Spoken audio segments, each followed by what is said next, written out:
Good morning, everyone. How are you today? We are here with Joanne Molesky. Joanne, how are you? Pretty good, thanks. Fantastic. Thanks. Where are you right now? I'm on Vancouver Island, which is on the west coast of Canada.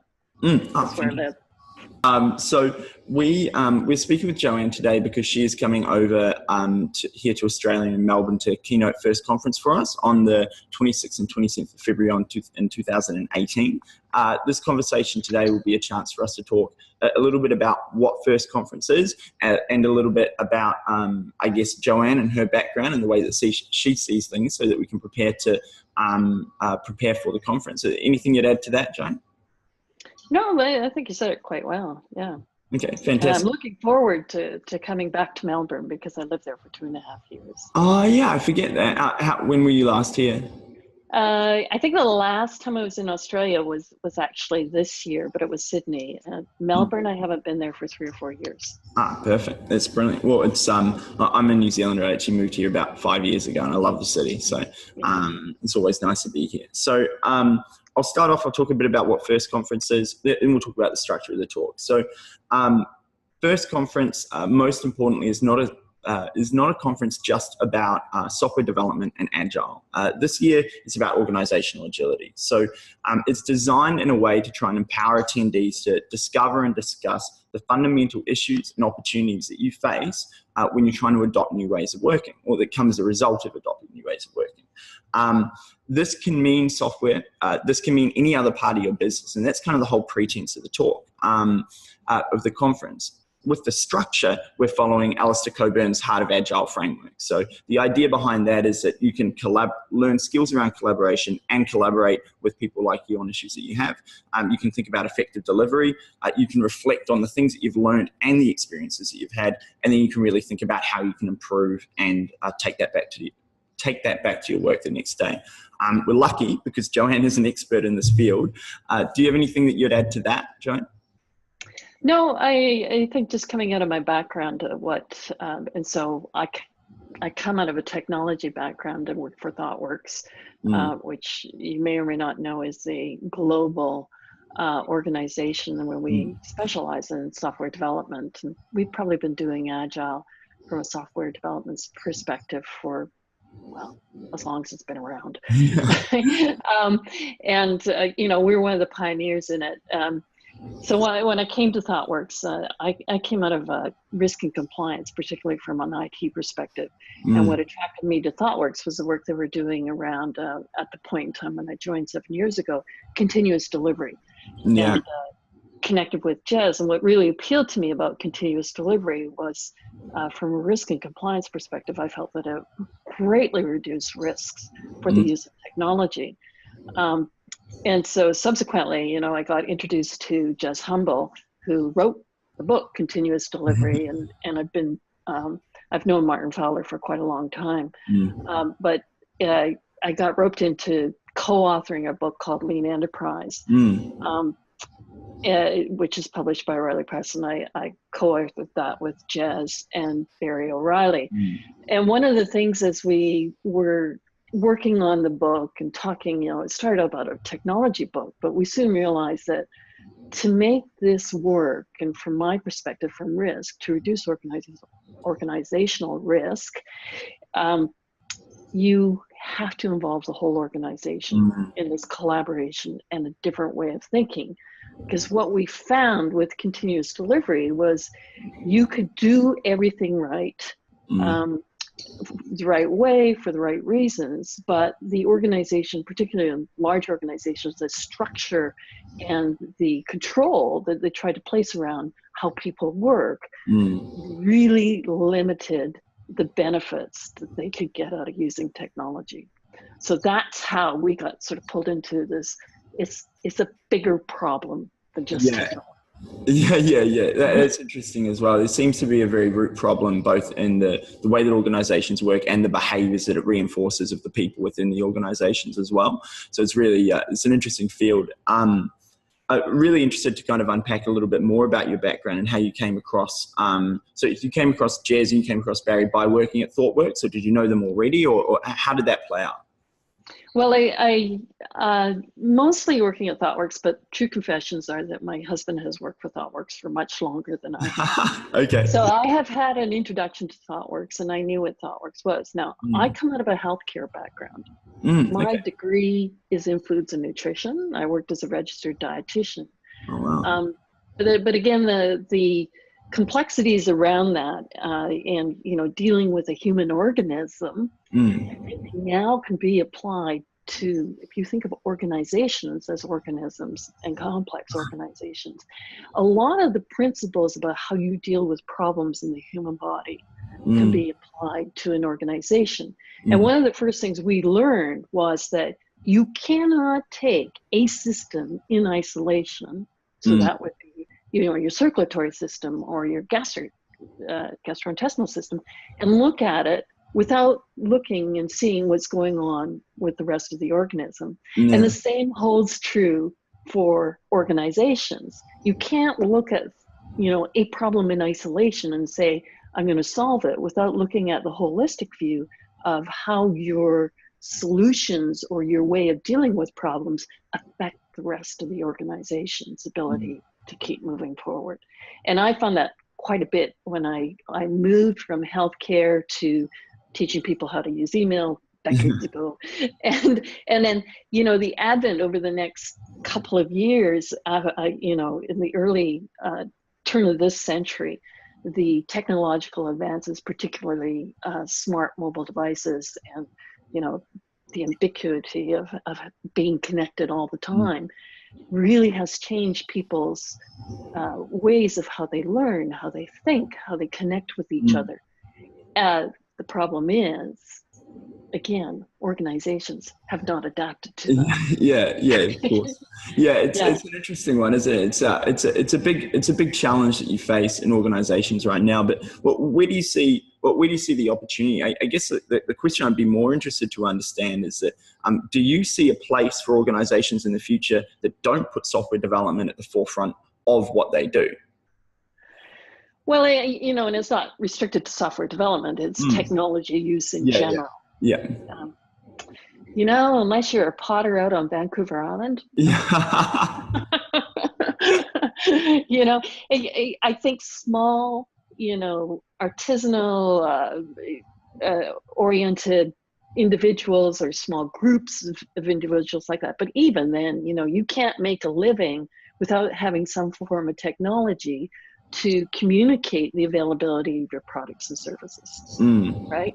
So even if you're not doing the software development per Mm. se, you have to understand how to use the technology to advance your endeavors, to reach the goals that you want, and maybe you're happy being an isolationist, and that's another story. Those people, self-sustainers, don't need technology. Mm. But if you're an organization trying to provide services to customers of any sort, ways, or means, however you define them, you Mm. have to use technology, essentially. Yeah, absolutely. And for these larger organizations as well, I mean, they seem to be coming up against a fairly common set of problems when they're trying to change the ways that they work.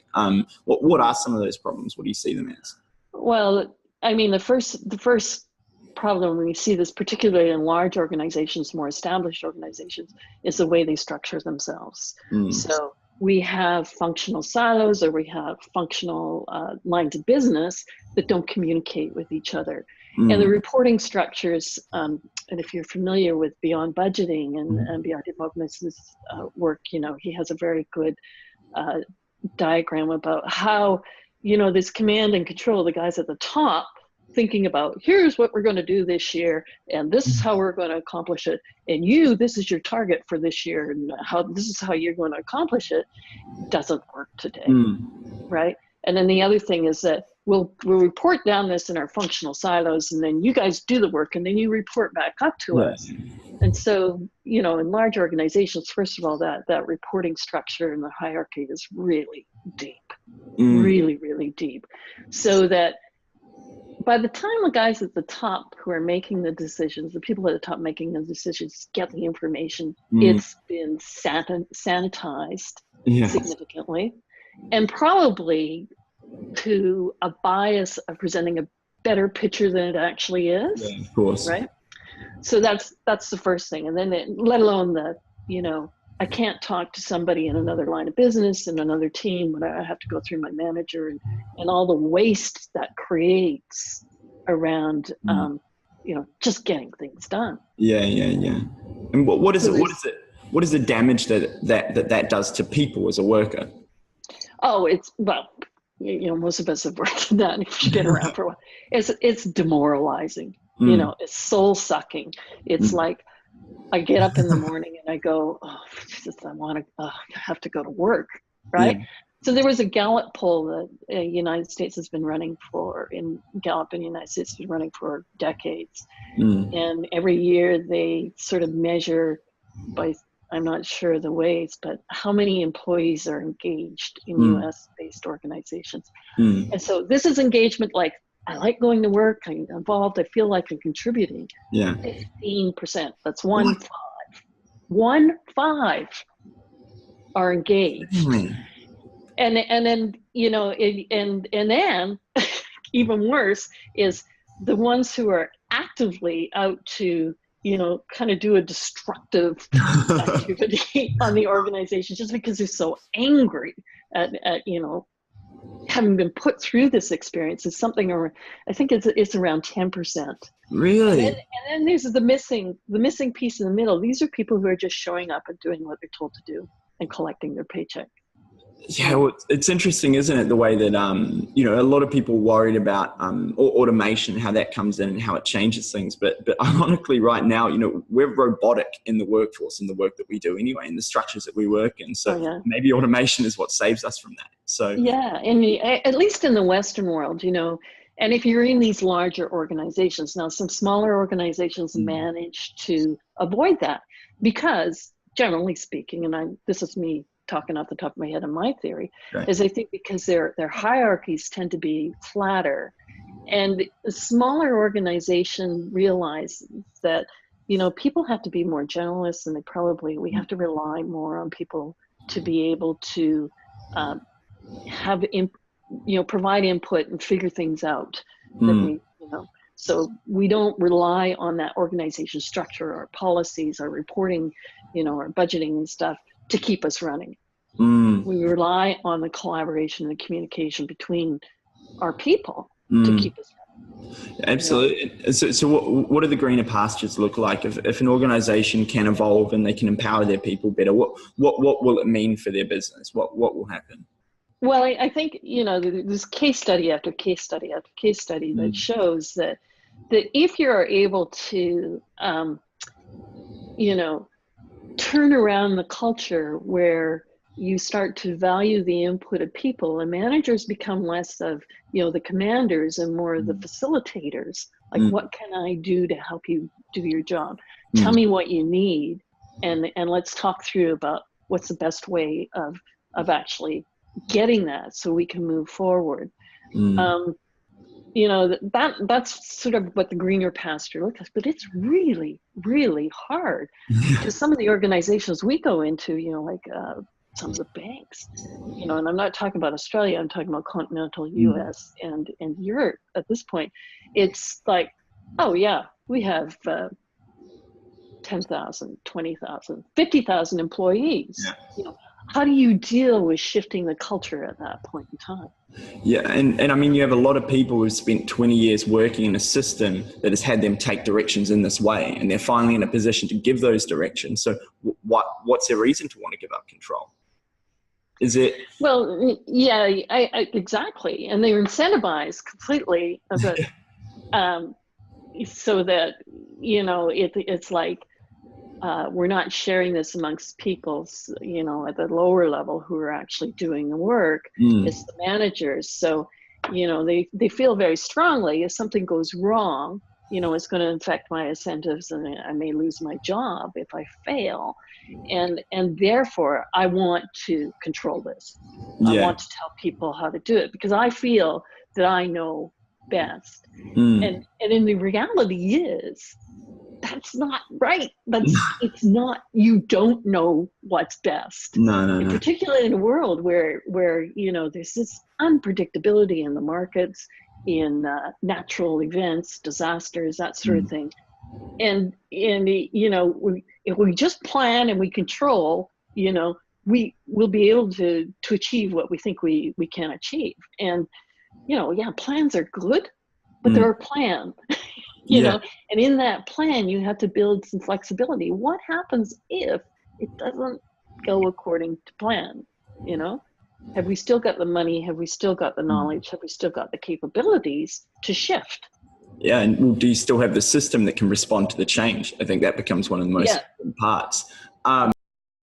February, first conference, 26th and 27th of Feb here in Melbourne, and I'm really looking forward to catching up with you properly then, and looking forward to your talk, and thank you so much for your time today. Yeah, I'm really looking forward to, and thank you. It was great talking to you. No, it's a pleasure. Thank you. Bye-bye.